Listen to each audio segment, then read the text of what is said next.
Right, hello everybody. Now we're going to do this question here, 24 from Virtual Visit 1. We saw in the Socrative results that there was a number of issues with this one. So what are we going to do here? Well, we'll multiply the 3 in there. Let's start up here, right? 3 times x minus 1 equals 2 times x plus 1. So we'll multiply the 3 in and we get 3x. Then multiply the 3 by the minus 1, we get minus 3. 2 times x is 2x, 2 times plus 1 is plus 2. Now we want to bring all the x's to one side, so I'll bring over that 2x there, and I get 3x minus 2x minus 3 equals 2.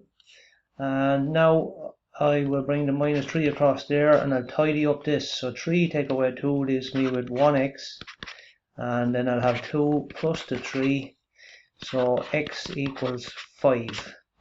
And that is it. Job done.